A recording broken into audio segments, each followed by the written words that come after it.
I was going to ignore Dark Souls. I thought it was overhyped, and I had this one friend who was really annoying about it. Years later, though, my dear sister messaged me excitedly one day. She had started a cool new action RPG and asked me if I had ever heard of Dark Souls. My cool exterior cracked, and I immediately knew that I would want to play it alongside her and help each other out. Fast forward to today, I finished up Platinums for the entire Soulsborne series, and I am here to talk about that experience. Some video games have insane Platinum trophy requirements. Challenges like beating a game in hardcore mode or on max difficulty, or performing a cornucopia of stunts like downing bosses with a toothpick or beating 4 hours of a rock band without using the bathroom. Souls games are chill though, and they have a relatively little diff between beating the game normally and earning the Platinum trophy. You like that game? Oh, that's so nice. How about playing it again for me and collecting a couple of items? I dropped my Channeler's Trident somewhere and I'd be so grateful if you got it back for me. In general, the Soulsborne Platinums don't ask you for arduous, hair loss-inducing feats of strength. The constituent trophies that don't come for free for simply beating the game are things like collecting all of the spells or seeing the other endings. In fact, there are almost no trophies of the difficult challenge variety in the whole series, after they got a couple out of their system during Demon Souls. Today, I thought it would be fun to take a look at the Platinum trophy grind in each of the Soulsborne Ring games and rank them based on how much pain they incur relative to just beating the game. My name is Jimothy. Welcome to my channel. I really enjoyed getting to play little segments of many different games when filming this one. I'm sorry if the footage is not as carefully matched to the game script as usual, but it was not feasible this time to see all of these games through to the end. Catch me live on Twitch if you want to hang out, and I will be very grateful for any of the usual YouTube interactions.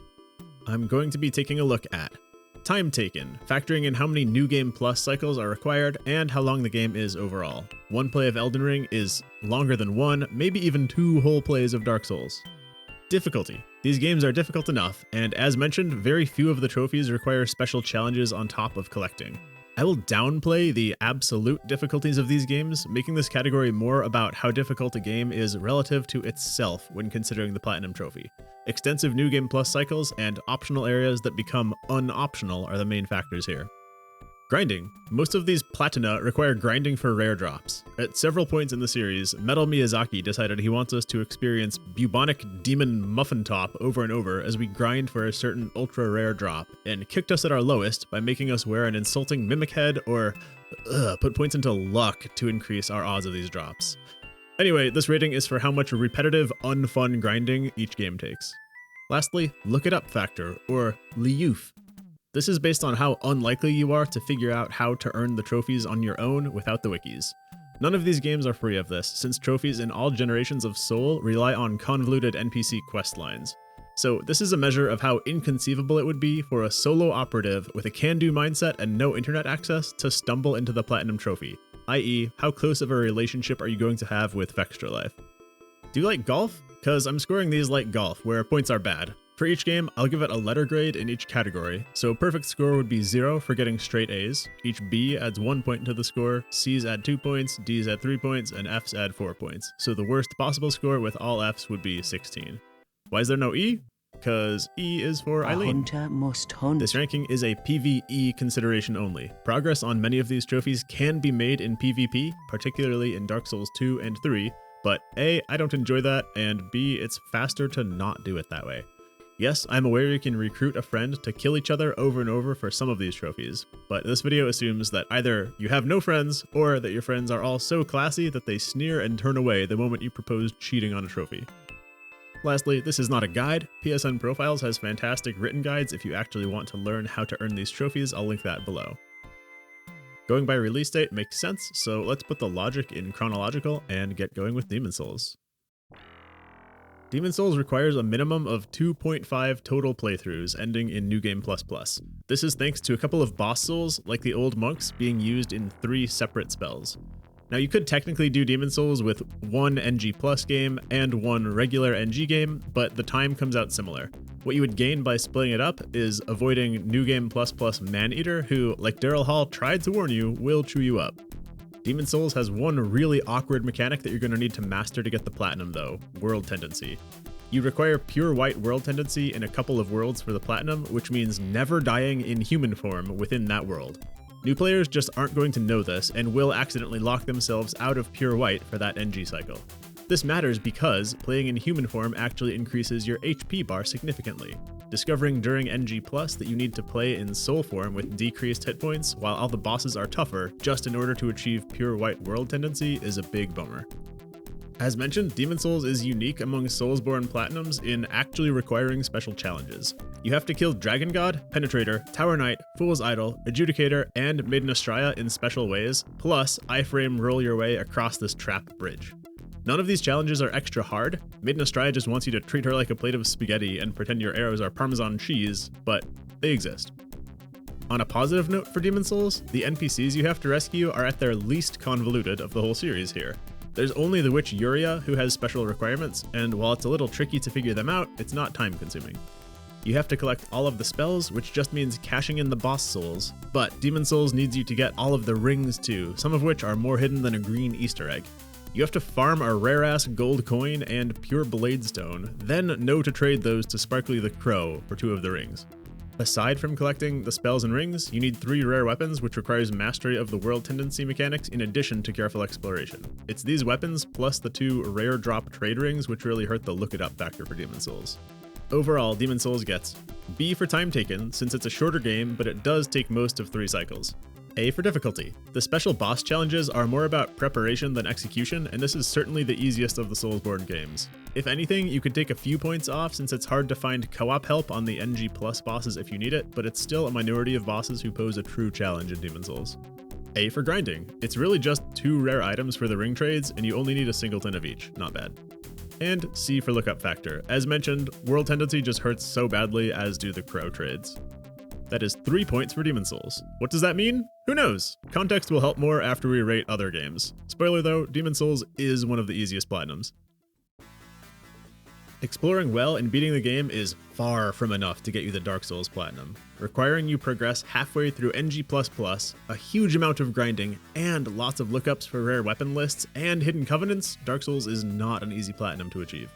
You do need 2 endings, but since you have to play to New Game++ anyway, those are free. Thankfully, World Tendency is gone for the rest of the series, but Dark Souls adds Covenants, all of which you have to locate and many of which you have to rank up in. Particularly egregious is needing 25 faith for the Sunlit Altar to even do anything, and the Dark Moons, who require a ring you will find in the Catacombs to be ported to Anor Londo to a secret area, then not be tempted to check out the Fog Gate. You need every sorcery, pyromancy, and miracle in the game. These are all over the world, split up over a whole mess of hidden NPCs and buried in Covenant rank up rewards. They're also pretty expensive to boot. But what really kills the Dark Souls Platinum are the weapons. Acquiring every rare weapon is the final trophy you'll get after killing Sif in New Game++ and trading her soul for the 3rd unique weapon that one can ascend. You also have to reinforce a weapon of each infusion path all the way to max, which takes hella grinding for the colored Titanite shards and chunks of all colors. You won't even have the stats to benefit from half of these, so you're just creating single-use plastics headed straight to the Pacific Island garbage patch after they amuse you for half a second. The time I spent in the poison swamps of Lower Blighttown ripping apart leech ass is time I will never get back. Oh yeah, and you have to kill channelers potentially hundreds of times for their stupid low drop rate trident to drop. Overall, Dark Souls gets a D for time taken. With 2 complete runs and a good chunk of a 3rd, plus the difficult collection of weapons, Dark Souls is a long one. B for difficulty. It's not one of the hardest games though. The biggest trial is going to be NG plus Ornstein and Smo, where you have to be careful to kill the other one first that you didn't kill first on your NG run, or NG plus 4 Kings, but those are popular co-op spots. F for grinding. F. Grabbing crazy amounts of regular red, green, and blue Titanite, killing channelers 100 times for the Trident, and grinding rank ups in several Covenants makes Dark Souls Platinum extremely grindy. Lastly, Dark Souls gets a pretty solid F for lookup factor as well, based on not knowing what the list of rare weapons is, much less where they come from, the hidden NPC questlines such as Logan's to get some of the sorceries, and figuring out all of the Covenant requirements. That's 12 points off, making Dark Souls 1 an extremely painful Platinum. It's severely hurt by the Titanite grind, the rare weapon grind, and the handful of obscure NPC and Covenant steps. To be clear, we're talking about Scholar. That means you actually do have to play all 3 DLCs to get their spells. Dark Souls 2, like 1, needs you to play halfway through New Game++ for the Platinum. Some spells are not even available until then. There's thankfully still no ring collecting, but Dark Souls 2 offers a few new types of collectibles toward the Platinum Trophy. Gestures are now part of the package, collected from NPCs throughout the world to varying degrees of hiddenness. You also collect people in very Dark Souls 2 style as you repopulate Majula for the Gathering of Exiles trophy. This game does have the most delicate, gossamer NPC questlines in the series. There's the Benhart and Lucatiel questlines, which require meeting them in specific places in the right order and summoning them for boss help multiple times, hidden thresholds of cash you need to spend with certain merchants before talking to them again, and the Navlan assassinations that you can screw up entirely just by visiting the wrong side of a staircase first and pulling a lever. Because why would you not pull a lever in a video game? The spells are on average more findable than in Dark Souls 1 since the NPC vendors mostly stay put, but that doesn't really help when the worst case spells are still locked behind NG++ or getting ranked 2 in the Bellkeeper Covenant. Dark Souls 2 did bring back the Demon Souls style trading boss souls for spells too, so don't accidentally cash those in for weapons. The good news for Dark Souls 2 is the grindiness comes down from Dark Souls 1. Rank 2 Bellkeeper is the single big offender, requiring farming an uncommon spawn Red Phantom NPC, with honorable mention to requiring Sunboy Covenant rank 3. That one is fun though if you remember to constantly keep a golden summon sign down as you play, and miserable if you don't. Overall, Dark Souls 2 stacks up with C for time. It's a long game with DLCs required, and you need to go halfway through New Game++. Luckily, you can access the vendor you need in New Game++ pretty early by just bonfire ascetic farming the Rotten a handful of times, making this one nicer than Dark Souls 1 on time. C for difficulty. Dark Souls 2 is largely similar to Dark Souls 1 in difficulty, with an exception: the optional Dark Covenant dungeons you need to clear, culminating in a pretty tough boss. But the real reason Dark Souls 2 scores worse than Dark Souls 1 for difficulty is the DLC. You are required to touch the DLCs for this platinum. You don't technically need to beat all of the DLCs fully, but I know at least Fume Knight is required, so you do have to go pretty deep. B for grinding in Dark Souls 2. The 2 grindy covenants is about the extent of Dark Souls 2's grinding, since there aren't crazy weapon upgrade trophies here. And C for Liuf. I think individually, no single step asked of you for the platinum in Dark Souls 2 is too much. Even the Ring of Whispers description does a good job cluing you to use it on Manscorpion Tark. But in concert, having to find all of the NPC things, the Covenant rewards, the NG+ only spells, it's quite a lot. Overall, that's a pain score of 7 for the Dark Souls 2 Platinum, placing it between Demon Souls and Dark Souls 1. Hey look, another reason that Dark Souls 2 is not so bad. This one is a breeze. Bloodborne takes 3 whole plays for its 3 endings to get the Platinum. If you're not a clever little goblin. Depending on how you feel about backup save game cheese, Bloodborne can be done in 1 play and without anything crazy requiring lookups. Now, I locked myself into 2 full plays because I didn't know to gather umbilical cords until it was too late to get one of the endings, but the platinum can be achieved in just 1 game if you're not puritanical. Collecting in Bloodborne is minimal, it just wants you to get the weapons and the hunter tools, none of which are particularly hidden.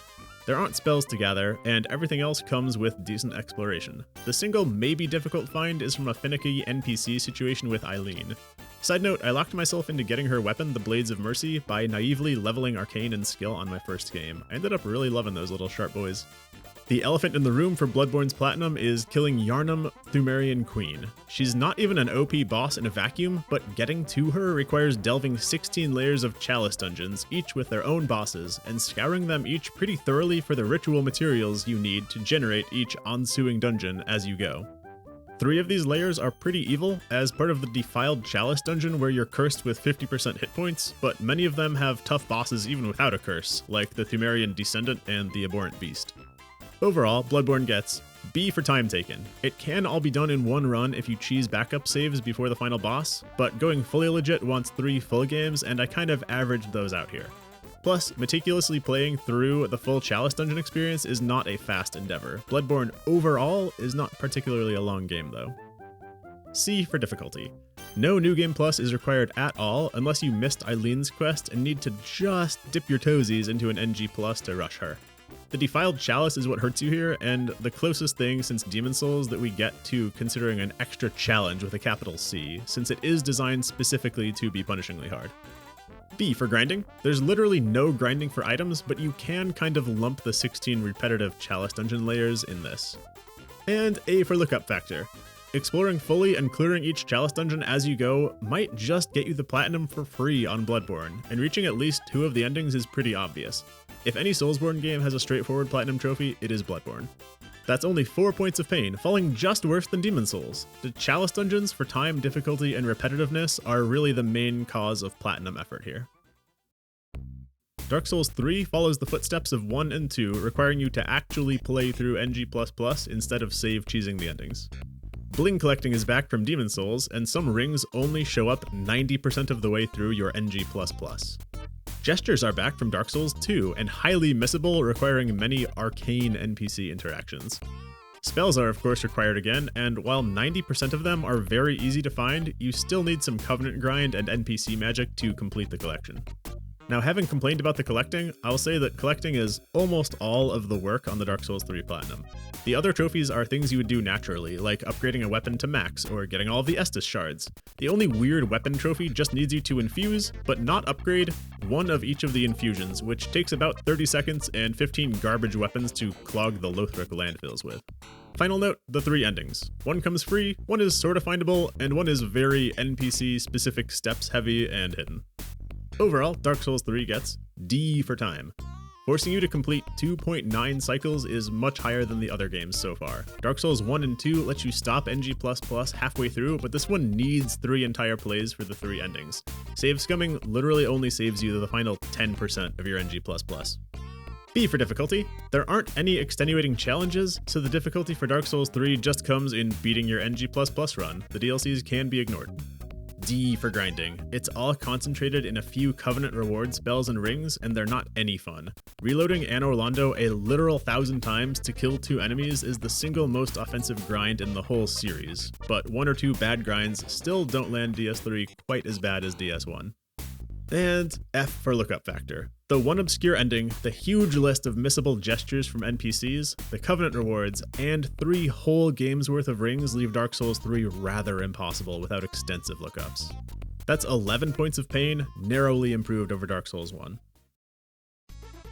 Okay, this one, like the Dark Souls games, requires you to play at least 3 actual new game cycles to acquire all of the blood codes. Luckily, this is the shortest Souls game, so those extra cycles can actually go by pretty fast. Elden Ring also has what I call NG+, hold the plus. When entering NG+, you can tell it no thanks when it asks if, would you care for higher difficulty next time?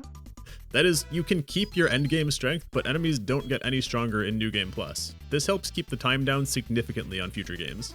There is one Bloodborne-style side dungeon with a bunch of repetitive areas and reused bosses called the Depths, but it is a good bit faster than Bloodborne to clear the whole thing. Sorry, I didn't want to actually confuse any of y'all. I know it can be hard to tell apart these 2 games, what with the bosses flipping and flying around the arenas like acrobats, and the fact you have a mimic tier, but I have to come clean and admit that I actually pulled a fun prank on you. This is not actually Elden Ring footage. I just thought it would be funny to pretend it's Elden Ring while using footage from Sekiro. Elden Ring for real. The platinum is straightforward, but time-consuming. It amounts to performing meticulous exploration of the entire world, and then just completing 3 endings. You only need 1 play though if you back up your save file after beating the Elden Beast. Like Dark Souls 3, 1 ending here comes free, 1 is sorta findable, and 1 takes a pretty specific questline with many steps. If you're not neurotic and are somehow okay with missing a ton of content, you can give it a carefree, bare necessities blind play, then come back following a guide to clean up trophies on a second run, then maybe do an NG+ cycle for the final ending. But after playing this game like it was my job for 180 hours at release, I had very little patience personally for running it another 2 times, so I just nabbed the 3 endings all at once. Elden Ring brings back the rings from Demon Souls and Dark Souls 3, kind of, in the form of talismans. Unlike Dark Souls 3 though, you're not forced to gather NG+ specific versions of them all. We caught a break from gestures, but now we do need to find and complete our Pokédex. The Spirit Ashes are fair to find since they tend to be exploration or dungeon rewards, but like Talisman, you do have to progress Ronnie's questline pretty far to get at least one of these. Elden Ring made a positive change to the spell collecting. We only now need to collect the legendary sorceries and incantations, so missing a single invisible beetle will not ruin this trophy. This makes the trophy more about collecting meaningful rare showpieces than just mashing X to buy out vendors' spell inventories that you'll never use. That's literally it. Explore every inch and focus on Ronnie's quest to ungate some of the collectibles, and you have the Elden Ring Platinum. Overall, Elden Ring gets F for time. You knew this was coming. The world is so big, exploring for everything you need is a huge requirement. Even with a guide and a map, it's a lot. And playing the whole game 3 times, forget about it. B for difficulty though. If you can handle 1 Malenia fight with the help of Spirit Ashes, you can get this platinum. A for grinding. This fact redeems Elden Ring's platinum so much. I could consider combing every inch of a canyon wall for cave entrances grinding, but that's accounted for in the time already. There's nothing in the Elden Ring platinum experience that requires you to kill certain enemies over and over or work a 9-to-5 Covenant job in the Darkmoon coal mines. And C for Liuf. Honestly, there really isn't a single impossible to find component of the Elden Ring Platinum. Much like Dark Souls 2, every collectible and every NPC step is individually fair enough, it's just that you need to find all of them. The amount of invisible bridges, hidden cave entrances, and just open space makes it overall hard to find everything without help. That's 7 points off, landing Elden Ring around Dark Souls 2 for Platinum difficulty. Alright, let's make some fun conclusions. Platinum hunting in the Souls games is not so bad. My philosophy has always been that the games are enjoyable enough that I want to play through the New Game Plus anyway, so I may as well do so with a guide in hand and grab a trophy that I can be proud of. The scale that we created here mostly lines up with my emotional memory of each of these Platinum experiences. What it does not capture is that I did allow my Platinum hunt to wear me down, especially playing Elden Ring as quickly as I did. If I had to pick one Platinum trophy that's designed poorly, it would be Dark Souls 3. After finishing your first play of a Souls game, I feel like New Game Plus should feel like a victory lap. Enjoy your new strength, exhibit mastery over the bosses, but importantly, feel free to skip optional areas and run right by all of the items that you don't need. Forcing the player to comb for rings in new spots throughout NG Plus and NG++ forced meticulous, slow play in a way that got old. To its credit, Elden Ring has a really strong Platinum trophy experience. I struggle with completionism and FOMO, which is why open world games just feel bad emotionally for me to play, but Elden Ring did their best to avoid any additional grindy requirements for the Platinum trophy outside of just exploring everywhere once. So only after writing the script did I get the idea to check completion percentages for the Platinum on each of these games. I'm curious whether my ratings correlate to how many other people have earned the Platinum trophy. It turns out, not really at all. Bloodborne and Demon Souls being so low are surprises to me since they're pretty simple. Dark Souls being at 9% is amazingly high considering the nasty grind, but I guess the game is popular for a reason. It may be because I played the remastered version, and maybe we could expect some of the casual pick it up and drop it players got that out of the way on PS3? That's a stretch. So I actually did write a whole ranking for Code Vein, and I only gave it a 2, making it very easy. So what does speak volumes here is that Code Vein's Platinum is only earned by 1.9% of players despite being such an easy Platinum, while Elden Ring's percentage is over 10. It's clear that popularity and longevity of a game does affect people's desire to form a close relationship with that game and get the Platinum trophy. I think if there's anything we learned here today, it's that more of you need to play Code Vein. Phew, getting footage for 7 games here was strenuous. I sincerely hope that you liked the video and appreciate the effort. My intro was really long this time, so this outro will not be. Thank you for watching and have a blessed day.